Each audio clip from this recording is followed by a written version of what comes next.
홍순재 원장입니다. 이번 시간에는 하악 구치 골질이 안 좋은 곳에서의 임플란트 치료에 대해서 한번 살펴보겠습니다. 자, 환자분이 이제 의뢰돼서 저한테 오셨는데, 환자 이제 나이는 38살 남성분이셨습니다. 나이가 많지 않으신 편이고, 그리고 사회력을 보자면 헤비 스모커, 담배를 꽤 많이 피우신 편이었고요. 고지혈증과 고혈압이 있는 전신질환 상태는 그렇게 체크가 되었습니다. 이제 저희 치과에 의뢰가 됐던 이유는 37번, 38번을 이제 최근에 발치를 하셨고 36번은 치아가 저절로 빠졌다. 그렇게. 근데 이제 골질이 너무 안 좋으니까 임플란트를 하기가 조금 애로가 있어 보이는 그런 엑스레이 소견이셨습니다.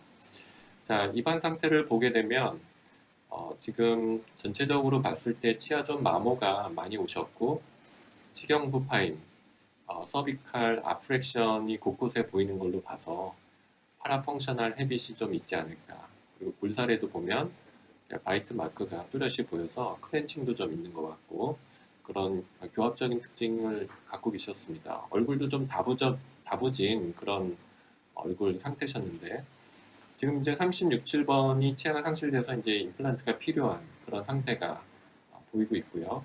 이 부분인데 전반적으로 봤을 때 치조골, 치조능의 어떤 형태가 좀 불규칙하다 이런 양상이 들죠. 그리고 교환면에서 봤을 때는 발치한 지 조금 4개월 이상 지난 부위가 37, 8번이었고 36번은 치아가 그냥 저절로 탈락했다. 그런 히스토리를 봤을 때 연조직의 어떤 머추레이션이라고 할까 텍스처가 정상적으로 보이지 않는 그런 상태셨습니다. 그래서 지금 이 부위에 이제 임플란트를 해야 되는데 어, 조금 치조정의 형태가 일정치 않은 걸로 봐서 조금 어려움이 있어 보이는 그런 상태셨습니다. 겉으로 봐서는 뭐 연조직이 멀쩡하다, 정상적이다라고 생각할 수가 있어 보이는데 실제 파노라마를 좀 확대해서 보게 되면 굉장히 난감한 그런 경우였던 것 같습니다. 그러니까 최근에 지금 여기 7번과 8번을 발치를 해서 발치한 지 한 석 달 지났을 때의 파노라마 소견인데 36번은 치아가 저절로 빠졌단 말이에요. 근데 빠진 지가 꽤 됐는데 뼈가 차지 않았다라는 거죠. 그래서 골질이 굉장히 안 좋아 보이는 그런 상태셨고 그 골질이 안 좋은 하방에는 맨디블라 본의 어떤 트라베큘라 패턴이 보이지 않고 굉장히 레디오패스티가 심한 즉 오스테오스클레로틱 체인지가 의심되는 상태셨습니다. 그리고 그 하방에는 바로 하치조 신경관이 지나가고 있는 상태죠.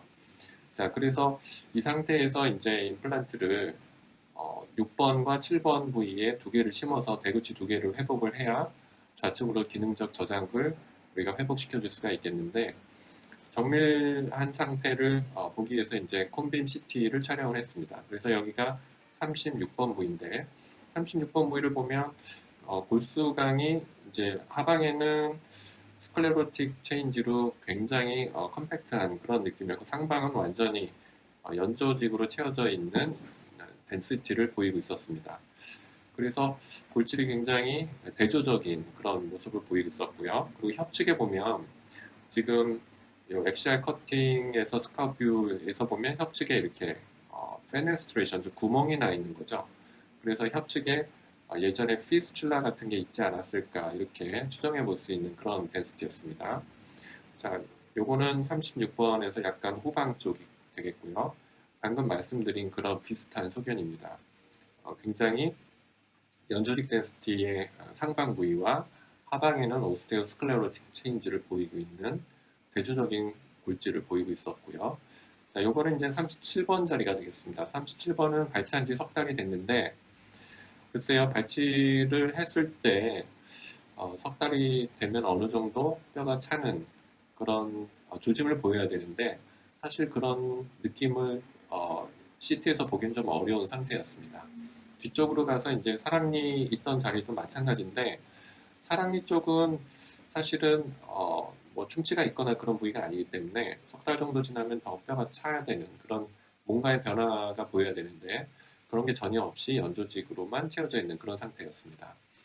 그래서 이제 이런 소견을 봤을 때 골질이 안 좋다라는 것과 함께 환자가 이제 흡연을 많이 하는 것도 영향이 있겠지만 뭔가 이쪽에 그 리페어나 리제너레이션 될 수 있는 그런 커패시티, 어떤 능력이 굉장히 저해되어 있는 상태다라는 생각을 했습니다. 그래서 임플란트 치료가 쉽지 않겠구나 이런 생각을 좀 갖게 되었고요. 환자분한테는 이제 금연을 강조드리고 치료를 하기 이전에 진단을 이제 국서적인 만성 골수염으로 일단 진단을 내렸습니다. 이 36번 부위가 특히.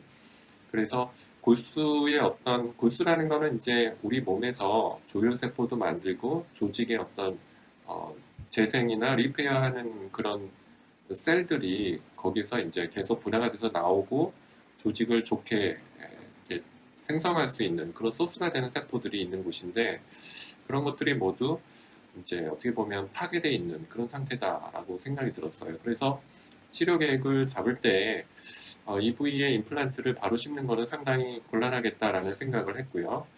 임플란트를 심기 이전에 본그래프트를 먼저 해서 이 부위에 이제 뼈를 어느 정도 만들고 임플란트는 나중에 따로 심어야겠다 이런 생각을 했습니다. 특히 이런 경우 이제 무리하게 처음부터 심는 걸 시도하다 보면 이제 하방에는 굉장히 덴스한 본이 있기 때문에 이 뼈를 드릴링하기 위해서 이제 많은 프레셔를 주게 되는데, 그러다가 보면 7번 부위는 하치조 신경관이 또 바로 인접해 있기 때문에 이제 너브 손상을, 너브 데미지를 저희가 조심해야겠죠. 그래서 안전하게 가자면 본그래프트만 먼저 해야겠다 이런 생각을 했습니다. 그래서 이제 수술로 들어가서 플랩을 열었을 때의 모습입니다. 지금 물론 이 상태가 이렇게 쉽게 된 건 아니었고요. 플랩을 제끼는 것 자체도 굉장히 어려웠습니다. 왜냐하면 연조직이 이 내부에 가득 차 있었기 때문에 그게 바깥쪽 플랩이랑 이제 다 엉겨 붙어 있으니까 사실은 플랩을 제끼는데 상당한 시간과 노력이 필요했고요.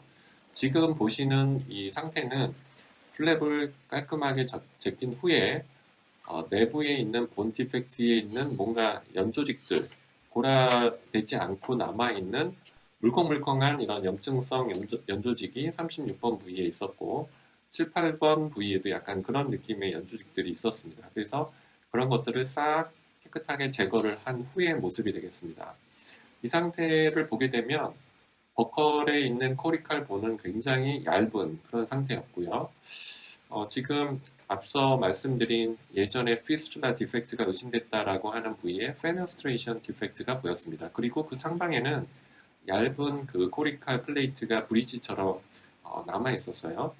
자, 그래서 링구알 쪽도 사실은 코리칼 본이 버컬처럼 얇게 남고 메로우는 다 비어 있는 그런 상태였습니다. 그래서 뭐 굳이 비유를 하자면 우리가 뭐 영덕 대게라든지 크랩 요리를 보면 겉은 이렇게 좀 딱딱하고 얇은, 그리고 안에는 속살이 있잖아요.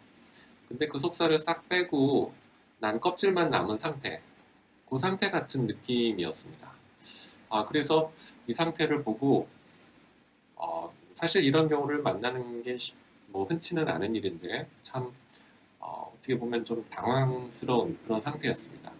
그리고 이제 다른 각도에서 찍은 건데 이 내부에 있는 염증을 싹 다 제거해서 지금 얇은 코리칼 플레이트가 버클과 링구알 쪽에 남아있는 상태였는데 술자를 또 당황시킨 요소 중에 하나는 블리딩이 되지 않는 거예요. 그러니까 안에 있는 염증을 제거했는데 원래 이제 본메로가 이런 서지칼 뭔가 자극을 받으면 블리딩이 돼야 되는데 블리딩이 되지는 않았습니다.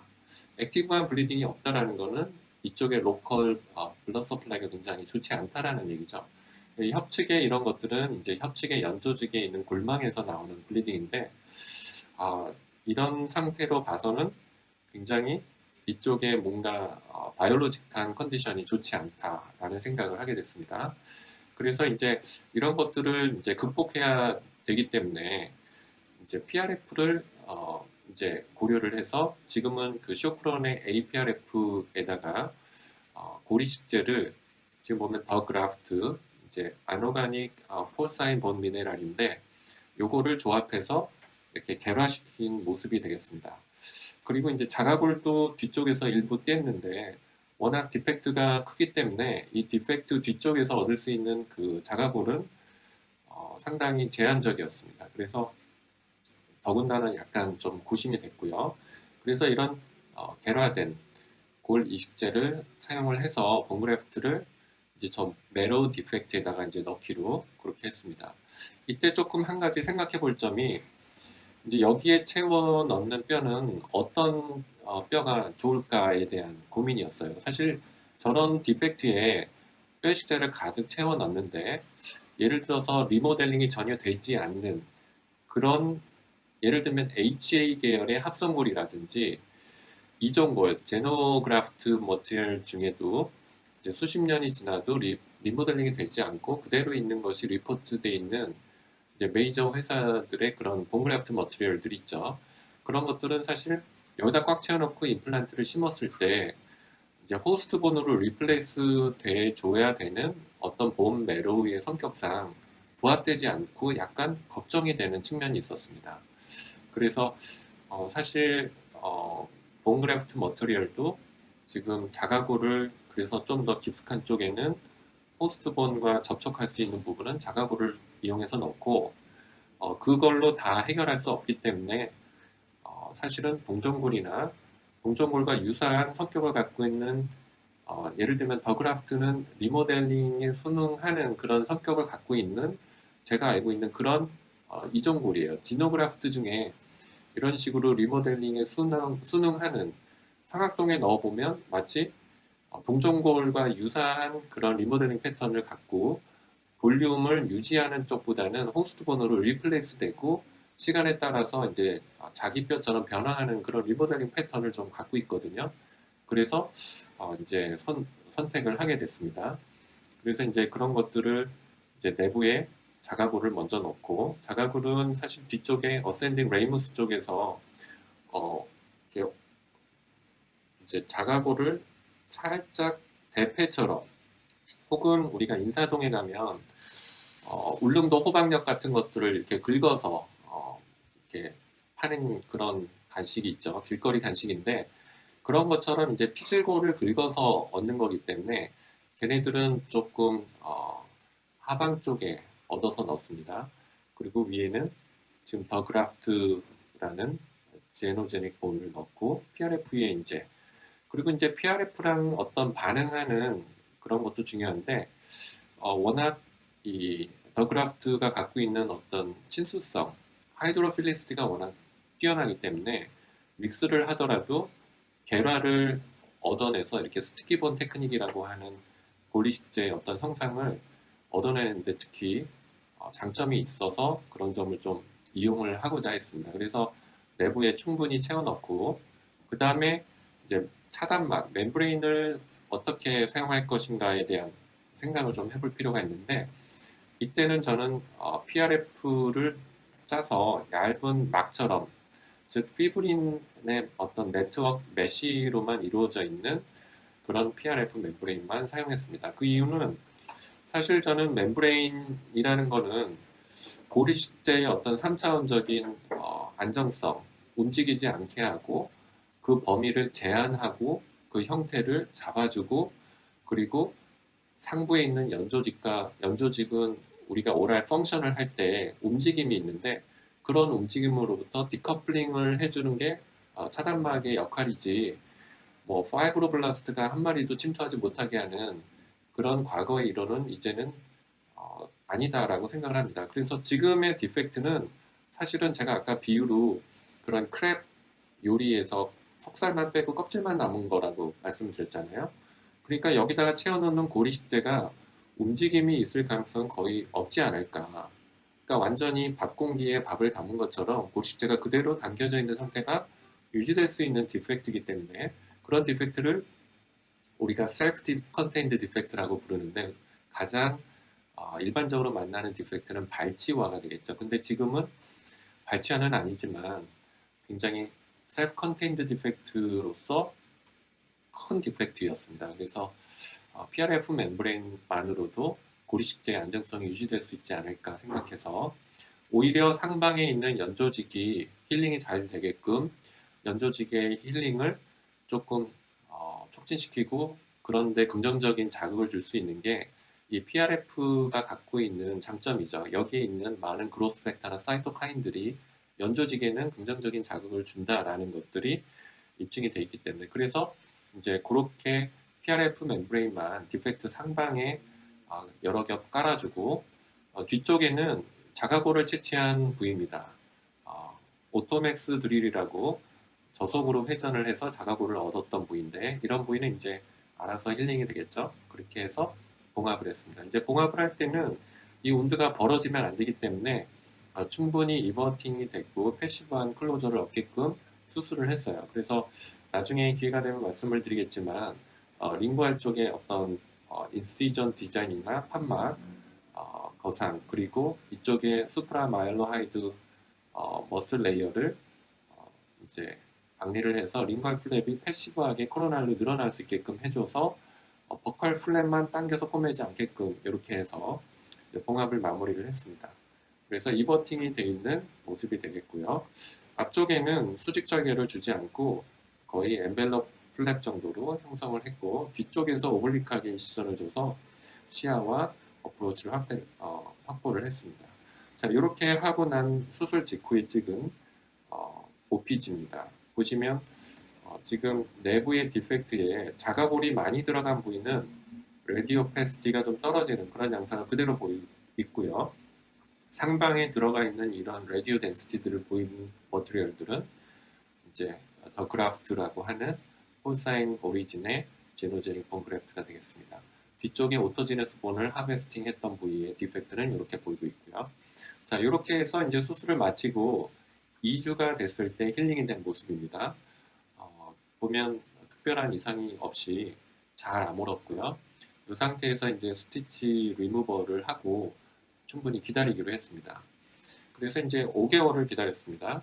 5개월 정도 기다려서 다시 이제 임플란트 심기 위한 준비를 하기 위해서 OPG를 촬영을 했는데 이때 제가 조금 당황스러웠던 게 보통 약간이라도 주변에 있는 코리칼 본과 연속성이 생기면서 새로운 코리칼 아웃라인이 알베올라 리치 크레스트에 보여야 고라가 좀 일어나고 있구나라는 것을 이제 레디올로직 파인딩으로 중요하게 생각하거든요. 근데 그런 게 보이지를 않았습니다. 그렇다는 얘기는 이 상방에 신생볼이 생기고 있지 않다. 그리고 내부도 굉장히 힐링 포텐셜이 떨어지고 있구나. 고라의 정도에 대한 이제 불안한 느낌이 들었던 거죠. 자, 근데 이 상태에서 이제 수술을 침입을 일단 들어가 보기로 했습니다. 이제 더 물론 기다릴 수도 있겠지만 편집 조작을 굉장히 오랫동안 하고 있었던 관계로 한번 상태를 보고 침입을 해보자. 그래서 이제 수술 본그라프트 5개월 때 이제 상태고 마취를 하고 플랩을 열었습니다. 열어서 보니까 상방에 이제 고리식재 입자들이 일부 보이죠. 약간 파이브러스 티슈에 엠베딩 되어 있는 그런 느낌이 들었고 예전 상태와 비교를 하자면 일단 페네스트레이션 디펙트는 클로저가 되어 있는 상태였습니다. 코리칼 아웃라인이 생겨 있었어요. 그러니까 이쪽의 힐링은 그래도 괜찮다라는 생각이 들었고 자, 지금 여기 보이는 얇게 껍질만 남아있던 버클 플레이트가 지금 보이는 요 부위입니다. 그리고 지금 안쪽에 있는 이런 부위들은 다 과거에 본그래프트 했던 머티리얼들이 차지를 하고 있는 부분이 되겠죠. 이 부분이 얼마나 고라가 됐는지는 사실 육안으로 보고서는 알 수가 없습니다.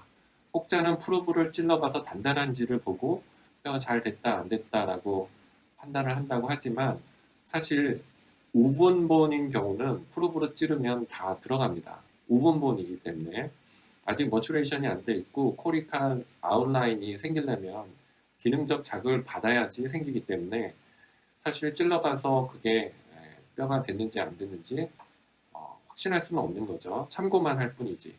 자, 그래서 일단 이 상태인데 한 가지 긍정적인 거는 예전에는 연조직 뭔가 차지하고 있던 걸 제거했을 때 블리딩이 안 됐다고 했었죠. 근데 지금은 뭔가 사진 찍을 때 석션을 하고 이리게이션을 하고 찍으려고 하는 순간에도 이제 뭔가 송알송알 이렇게 블리딩이 돼서 올라오는 거예요. 전체적으로.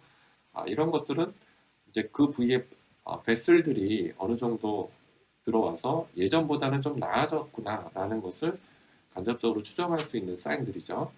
자, 그래서 이제 이 상태에서 이제 임플란트를 드릴링하고 심어야 되는데 얼마나 뼈가 됐는지를 조직학적으로 좀 확인하고 싶은 생각이 한 가지 들었고, 두 번째는 일반적인 드릴링으로 저 부위를 드릴링을 하다 보면 한마디로 좀 이 부위의 골질이 단단하지가 않기 때문에 드릴링에 막 휘청거리면서 밀릴 수가 있어요. 그래서 그런 두 가지 이유 때문에 이런 경우에는 제가 일반적인 임플란트 드릴을 사용하지 않고 트리파인 바로 본코어 바이옵시도 하는 동시에 임플란트 사이트 프레퍼레이션을 합니다. 그래서 지금 요거는 36번 사이트에서 트리파인 버로 본코어를 따낸 상태가 되겠고요. 근데 이제 보면 하방에 이런 본코어 바이옵시를 할 때 저희가 드릴링한 풀뎁스에서 본코어가 그대로 빠져주면 좋은데 보통은 중간에서 이렇게 끊기듯이 해서 상방만 떨어져 나온 경우가 있어요. 근데 지금 36번이 좀 그런 식으로 끊어져서 일부만 떨어져 나왔습니다. 이제 37번도 마찬가지로 트리파인 바로 본코어 바이옵시를 하면서 동시에 임플란트 사이트 프레퍼레이션을 완성을 했습니다. 그래서 이 상태에서 이제 임플란트를 이제 심기 직전 상태인데 37번 부위를 보면 이런 것도 굉장히 임상적으로 의미가 있다고 생각하는데 사이트 프레퍼레이션 한 단면에서 이렇게 블리딩이 돼서 조금 송알송알 이렇게 피가 적셔진 그런 느낌이 들죠. 반면에 36번 부위는 상부에서 보면 별로 그런 느낌이 들지 않았었어요. 자, 그래서 이쪽은 조금 더 식립 깊이를 깊게 가져가서 이 상방에 있는 부위가 아직 완전히 본 힐링이 되지 않았겠지만 나중에 신생골로 다 되지 않고 파이브러스 인캡슐레이션 된 데 고리식재가 있는 그런 상태일 수 있기 때문에 식립 깊이를 약간 깊게 가져가야겠다 그런 생각을 좀 하게 됐습니다. 6번과 7번은 약간 느낌이 다르죠. 보시다시피 그래서 임플란트를 두 개를 심었습니다. 그래서 보시면 6번은 약간 식립 깊이를 깊게 가져갔고 7번은 이 정도 심고 나중에 조금 더 깊이 조정을 했습니다. 그래서 두 개를 깊이 조정을 해서 이제 뒤에 것도 조금 더 깊이 넣었죠. 자, 이 상태에서 추가적인 고리식은 하지 않았습니다. 추가적인 고리식 없이 커버 스크류를 다 잠그고 플랩을 이렇게 봉합을 해서 이제 마무리를 했죠. 자, 이렇게 해서 이제 임플란트를 다시 묻었어요. 자, 요게 식립 직후에 찍은 OPG인데 보시면 드릴링은 식립 깊이를 혹시라도 더 깊게 가져가기 위해서 조금 더 깊게 한 그런 흔적이 보이죠. 또 한 가지는 이 오스테오스클레로틱 체인지가 있는 이 부위를 약간 더 제거를 해주면서 이 부위에 다시 뼈가 차는 거를 나중에 엑스레이로 확인하면 여기에 본 힐링이 잘 되고 있구나 라는 것을 캐치할 수 있는 하나의 힌트가 됩니다. 그래서 일부러 약간 깊이 드릴링을 해서 디펙트가 형성이 되어 있고 이 부위가 나중에 어떻게 뼈로 차면서 바뀌는지를 관찰할 수 있는 거죠. 그래서 앞에는 직경 4.5, 뒤에는 5.0, 길이는 8.0, 그리고 표면은 SLA 표면을 갖고 있는 인터널 서브 타입의 임플란트 두 개를 심었습니다. 이때 초기 고정은 사실 지금 임플란트 에이펙스 이 밑쪽에서만 살짝 간신히 고정을 얻었고 위쪽에서는 거의 임플란트 스레드가 그냥 지나가는 느낌, 별로 견고한 느낌이 얻어지지 않고 하방에 있는 오스테오스클레로틱 체인지가 있는 부위에서만 고정을 얻었다라는 느낌을 느꼈습니다. 그러니까 임플란트가 들어갈 때 거의 저항 없이 그냥 휘청거리면서 들어가다가 마지막 오스테오스클레로틱 체인지가 있는 그 뼈에서 미케니컬한 스테빌리티를 얻었다라는 거죠. 사실은 수술하고 나서 좀 불안하다 이런 느낌을 사실 가졌습니다. 그러니까 이 임플란트가 나중에 견딜 수 있을까? 그냥 빠지지 않을까? 교환압을 받으면 빠지지 않을까? 이런 인상적인 임프레션을 느꼈습니다. 자, 이때 이제 이런 불안한 상태를 확인하기 위해서 객관적인 에비던스로 활용할 수 있는 게 바로 히스톨로직 이그제미네이션이죠. 그래서 이 히스톨로지 검사를 보내서 받아봤는데 이 결과를 받아볼 때 되게 기대가 되고 한편은 걱정도 됐어요. 정말 조직학적으로 봤을 때 얼마나 신생골이 생겨 있을까가 굉장히 중요한 요소인데, 자, 그래서 36번 부위에 본코 바이옵시 했던 부위에 그로스 소견입니다. 조직학적으로 볼 때는 그로스 소견이 가장 중요해요. 왜냐하면 잘된 부위만 확대해서 보여주고 잘 됐다라고 거짓말을 할 수 있거든요. 연자들이 그로스 소견을 안 보여주고 부위만 200배로 확대해가지고 뼈가 잘 됐다라고 거짓말을 할 수도 있습니다. 사실은. 그래서 그로스 소견을 같이 보고 전체적인 히스토 몰포메트리를 하면 좋은데, 지금 히스토 몰포메트리, 즉 어떤 퍼센트를 매트릭스로 수치를 보고자 하는 것은 조직학 의뢰를 검사를 한 병약주실에서 해줄 수가 없다고 했기 때문에 그냥 히스톨로직 이그제미네이션만 했습니다. 지금 그래서 이 조금 이렇게 징그럽다라고 하는 이런 조밀조밀한 이런 겹겹이 있는 보라색으로 보이는 부위가 바로 38번 후방 어센딩 레이무스에서 코리칼 본을 이렇게 삭제해가지고 얻어서 넣었던 자가골 부위입니다. 제가 36번 부위에 주로 자가골을 깊숙한 부위에 넣었다고 했죠. 그러니까 이쪽이 주로 그런 부위가 되겠고, 상방에 보이는 이 분홍색의 고리식재는 더 그라프트 이제 이종골 제노제닉 본이 되겠습니다. 그래서 이제 그 부위를 확대해서 이제 살펴보는데, 상방에 알베라리치 크레스트 가까운 쪽에 더 그라프트 고리식재가 보이고 있고요. 그리고 그 주변에는 굉장히 덴스한 파이브러스 티슈가 보이고 있었습니다. 근데 이때 중요한 거는 이 파이브러스 티슈가 염증성 파이브러스 티슈냐 아니냐가 되게 중요한데, 염증 세포 침윤이 있는지를 확인해 봐야겠죠. 근데 지금 보면 염증 세포 침윤은 보이지가 않는 그런 소견이었고요. 좀 더 깊숙한 쪽에 오토지너스 본을 코리칼 본을 긁어가지고 채취해서 넣었던 부분인데, 이 부분도 군데군데 자가골, 그러니까 신생골이 형성되는 부위가 보이긴 했지만 전반적으로 봤을 때는 배경이 거의 다 덴스한 파이브러스 티슈로 판명이 되었습니다. 자, 요거는 좀 고배율로 확대해서 본 부위인데, 상방에 지금 위쪽에 보이는 라쿠나가 비어 있는 거는 이제 더 그라프트 고리식재가 되겠고요. 밑에 보이는 거는 이제 신생골이 되겠는데, 라쿠나 안에 오스테오사이트가 보이죠. 근데 이제 문제는 이게 분리되어 있다라는 거예요. 저 고리식재를 감싸면서 신생골이 있어야 그게 사실 신생골인데, 자, 그래서 지금 리모델링이 되고 있는 과정이긴 하겠지만 신생골보다는 전반적으로 보면 굉장히 덴스한 파이브러스 티슈가 보이고 있다, 이렇게 판단이 들었습니다. 지금 요거는 리모델링 과정 중에 흡수가 되고 있는 그런 좌측 아래쪽에 보이는 게 더 그라프트 머티리얼이 되겠고요. 우측 일부도 보면 리모델링이 되고 있는 더 그라프트 고리식재를 확인할 수 있었습니다. 요거는 하방에 깊숙이 있는 자가골 코리칼본들인데, 코리칼본들이 이렇게 깎아서 얻었기 때문에 이 특유의 패턴을 갖고 있어요. 그래서 마찬가지로 덴스한 파이브러스 티슈 내에 자가골 입자들이 주로 있었다. 자, 37번 부위로 가게 되면 37번도 마찬가지로 좌측, 화면에서 보는 좌측에 어지럽게 이렇게 보라색으로 보이는 패턴들은 자가골들입니다. 자가골 이식한 부위고, 우측에 보이는 분홍색 고리식재 입자들은 더 그라프트 고리입자들이 되겠습니다. 그래서 그로스 소견이었고, 확대해서 보게 되면 자가골, 아까 36번 부위와는 달리 37번은 자가골 주위에 신생골들이 잘 이렇게 둘러싸고 있는 양상들을 확인할 수 있었고요.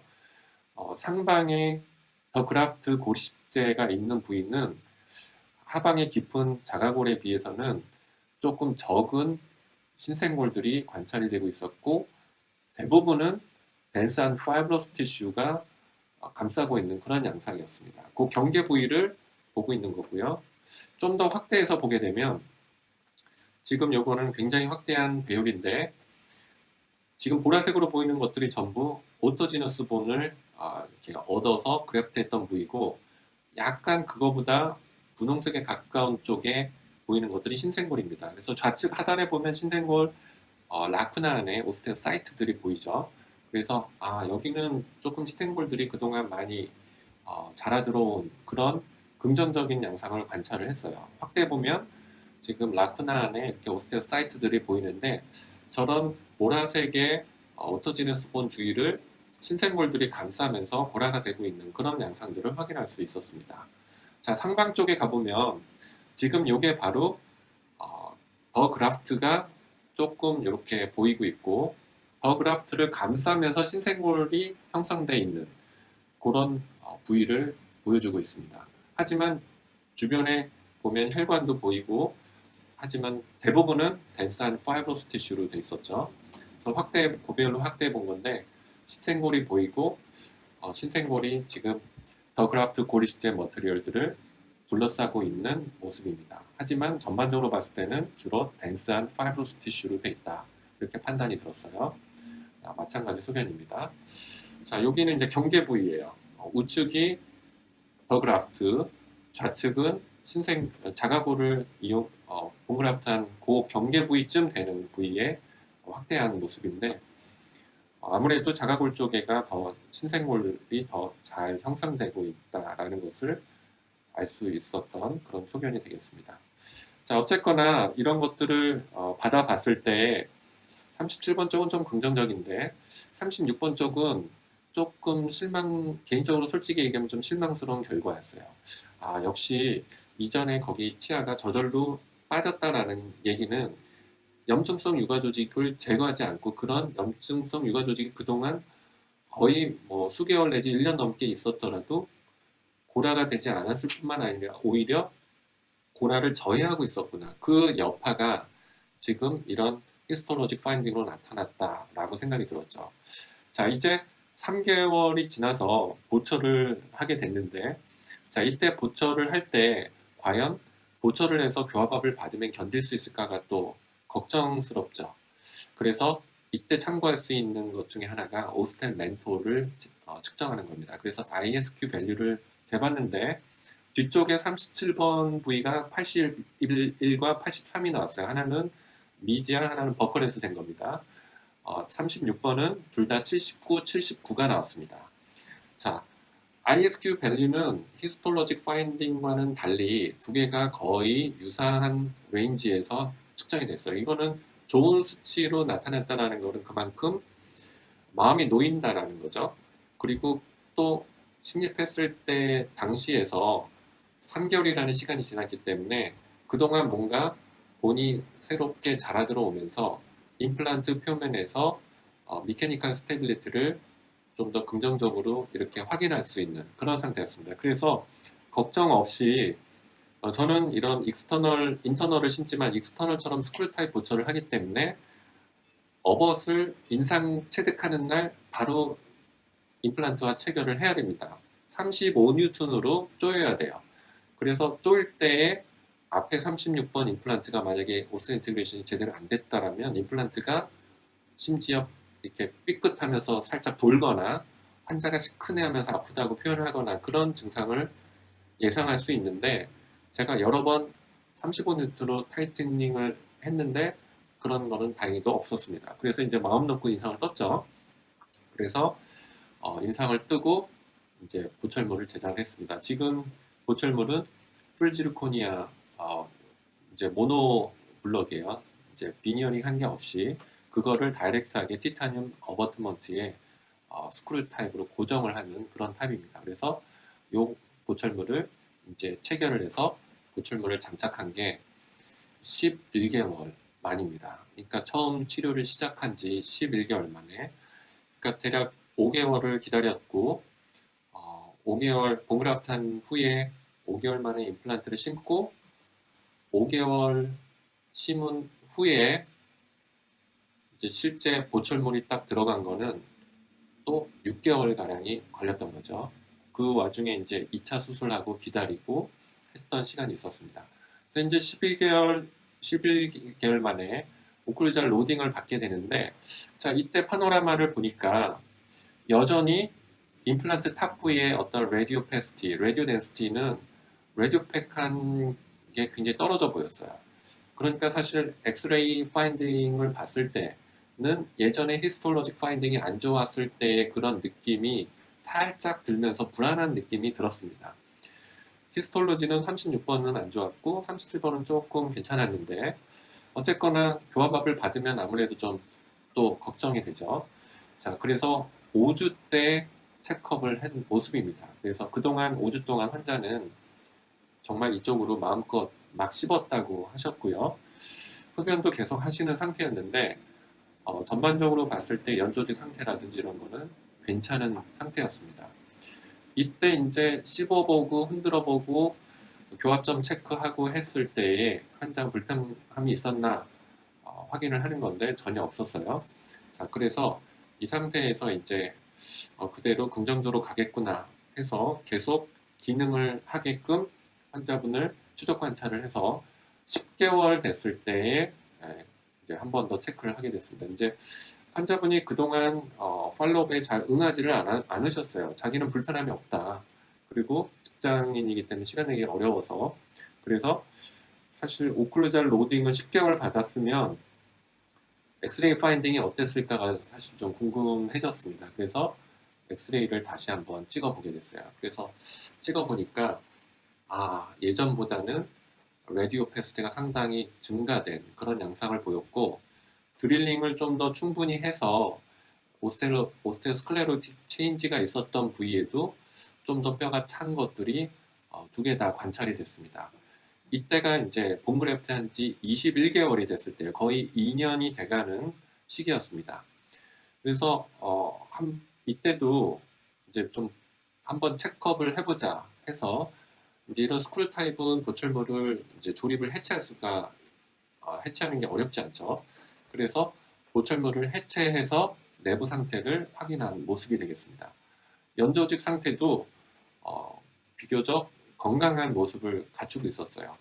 자, 이제 요거는 어떤 의미냐면, 엑스레이 파인딩에서 상방의 라디오 덴시티가 굉장히 떨어진다라는 것은 조금 불안한 요소긴 한데, 만일 정말 고라가 안 되면 연조직도 영향을 받거든요. 연조직이 텍스처가 좋지 않거나 볼륨이 줄어들거나 그렇기 때문에 이제 그런 것들을 확인하기 위해서 철거를 해본 모습이 되겠습니다. 일반적으로 데드 스페이스에서 플락이 끼는 정도로 확인이 됐고 특별한 이상은 없었고요. 이 스크류 업업도 다시 한번 리타이트닝을 해봅니다. 근데 리타이트닝을 했을 때 특별한 문제가 없었어요. 그래서 이제 보철물을 다시 그대로 장착을 하고, 이제 여기에는 미노사이클린 젤을 저는 먼저 넣고 테플론 테이블 단단하게 넣고, 그 다음에 본딩 처리한 후에 컴파짓 레진을 이제 홀을 완전히 메꾸기 위해서 치료한 후의 모습이 되겠습니다. 자, 그렇게 해서 마무리한 게 2019년 7월 달이었습니다. 그래서 그동안 치료돼 해왔던 이 부위의 엑스레이를 시점을 통해서 쭉 비교해 본 모습이에요. 처음에 초진 때에 오스테오마일라이티스 진단을 내린, 치아가 저절로 빠지고 내부의 본메로우는 파괴돼 있고 주변에는 리액티브하게 오스테오스클레로틱 체인지가 강하게 와 있던, 굉장히 대비되는 골질을 갖고 있었던 처음 스타트에서 본그래프트를 했고 임플란트를 식립한 직후의 모습, 그리고 보철을 완성한 모습, 맨 우측은 보철물을 장착하고 10개월이 됐을 때 모습입니다. 그래서 전반적으로 라디오 덴시티가 증가하면서 하방의 스클레로틱했던 부위도 점차 스클레로시스가 해소되는, 그리고 상방의 라디오 덴시티가 굉장히 떨어졌던 부위는 다시 라디오 패시티가 증가하고 있는 양상을 보이고 있었습니다. 자, 그래서 확대해 본 모습이 되겠는데요. 굉장히 긍정적으로 잘 골재생이 되었구나라는 것을, 기능을 하는데 부족함 없는 상태라는 것을 추정할 수 있는 엑스레이 파인딩이 되겠습니다. 그래서 이제 CT를 찍어봤는데 CT 단면을 보게 되면 예전에 봤던 그런 라디오 덴시티가 굉장히 증가된 허연 스클레로틱 체인지가 하방에 있었던 게 이제 별로 보이질 않죠. 그리고 상방에 라디오 덴시티가 떨어졌던 부위는 고라가 된 것들을 관찰을 해볼 수가 있었습니다. 자, 그래서 이 부위를 이제 XCR로 찍어서 또 보면 페네스트레이션 디펙트가 있었던 부위도 힐링이 된 걸 볼 수 있고요. 지금 빔 하드닝 이펙트라고 해서 픽스처 주변은 검게 보이는 노이즈죠. CT에서 보이는 노이즈가 일부 보이긴 하지만 대부분 본 매료 위에 검게 비어 있었던 연조직이 차고 있었던 부위도 고라가 잘 되고 있는 양상을 확인을 할 수 있었습니다. 자, 그래서 출전의 상태의 수술 시에 36번 사이트인데 수술 직후의 모습이 되겠고요. 그 다음에 이게 완성이 됐을 때 10개월 로딩을 받았을 때의 모습이 되겠습니다. 그래서 이런 것들을 CT를 또 시리얼로 이렇게 비교를 해보면 골치유가 잘 되고 임플란트 로딩을 잘 견딜 수 있을 만큼 재생이 잘 되었구나 이렇게 판단을 해봤습니다. 자, 그래서 이제 이 케이스를 마무리를 하면서 이때 이제 한번 정리를 해보면서 마무리를 할까 하는데요. 과연 이렇게 저해된 어떤 치유 능력을 갖고 있는 골질이 굉장히 대단히 안 좋은 곳은 우리가 어떻게 접근을 해야 될까? 골 이식제의 선택에 있어서도 뭔가 리모델링이 될 수 있는 호스트본으로 리플레이스가 될 수 있는 HA 같은 혹은 지노그래프트 중에서도 리모델링 되지 않고 그대로 장기간 있는 그런 골 이식제보다는 이렇게 광범위한 코리칼 플레이트만 남고 골수가 비어 있는 곳에서는 그런 리모델링이 되는 뼈를 넣는 게 중요한 고려 요소가 아니었을까 저는 그렇게 생각합니다. 그리고 이제 환자의 이런 힐링을 도모하기 위해서는 제가 할 수 있는 거는 뭐 PRF를 사용한다든가 환자한테 이제 비타민 D 검사를 해서 이분이 비타민 D 검사를 받아봤더니 20 정도 나왔어요. 그러니까 노말이 30 나노그램에서 100 나노그램 퍼 밀리리터인데 비타민 D가 상당히 부족했던 그러면 이제 본 메타볼리즘에서 문제가 있는 거죠. 그래서 비타민 D 주사를 환자분이 여러 번 맞으셨습니다. 그리고 또 한 가지는 이제 기간을 충분히 갖고 우리 몸이 뼈를 만들 수 있고 임플란트를 잘 붙잡아 줄 수 있을 만큼 충분한 시간을 부여해 주는 거죠. 그러니까 처음에 이런 것들을 무리하게 막 타임 인터벌들을 무리하게 빠르게 끌고 갔다면 사실 실패할 수도 있지 않았을까 그런 경우였다라고 생각을 합니다. 자, 그 다음에 이제 조직학적인 검사와 그 파인딩에 대한 생각을 좀 해볼 필요가 있는데 저는 그렇게 생각합니다. 조직학적인 검사가 모든 것을 말해주지 않는다라고 생각을 하고 있어요. 그 이유는 조직학적인 검사는 그 당시의 순간의 상태를 우리가 보는 거지 계속 이어지면서 변화가 어떻게 될 건지는 알 수 없다라는 거죠. 제가 비유를 하자면 우리가 국이나 찌개 같은 걸 끓이면 처음에 여러 가지 양념을 넣고 재료를 넣고 끓이지만 나중에 충분히 끓여서 그 우러난 국물의 맛은 중간에 재료를 넣고 조금 중간에 우리가 숟가락으로 맛을 봤을 때랑은 전혀 맛이 다른 경우가 많죠. 저는 마치 조직학적인 검사가 중간에 국물 맛이 아직 다 우러나기 전에 대충 어떤 방향으로 맛이 날까를 확인하기 위해서 우리가 숟가락으로 떠먹는 그 맛을 느껴보는 거와 비슷하다라고 생각합니다. 그러니까 앞으로의 어떤 향방을 가늠해 볼 수 있는 참고점이지 내가 그때 조직학적으로 봤다라고 하는 그게 전부가 아니라는 거죠. 그래서 지금 같은 케이스에서 36번은 히스톨로직 파인딩이 실망스러웠지만 나중에 보면 충분히 엑스레이 파인딩에서 그리고 크로스 섹셔널 콤빔 CT 파인딩에서 고라가 잘 된 걸 확인을 했단 말이에요. 이런 것들을 봤을 때는 역시 이거는 론지튜디널한 스터디가 아니라 그 시점을 딱 끊고 들어가서 보는 크로스 섹셔널 스터디이기 때문에 이것이 모든 걸 말해주지 않는다는 것을 말씀을 드리고 싶습니다. 자, 그 다음에 이제 타임 팩터 한 번 더 강조드리면 이런 힐링이 저해된 디펙트를 접근할 때일수록 좀 더 충분하고 느긋하게 접근을 해야지. 왜냐면 몸이 그거를 치유해 나가는데 디펙트가 큰 만큼 시간이 많이 필요하다라는 거죠. 그래서 절대 서둘지 말고 치료를 해야 되지 않았을까 이런 생각을 해봅니다. 그래서 이런 케이스를 혹시라도 비슷한 케이스를 만났을 때는 이번 케이스가 지금 이 강의를 보시는 원장님들께 중요한 참고가 돼서 모두 좋은 결과를 얻게 되셨기를 기대합니다. 경청해 주셔서 감사드립니다.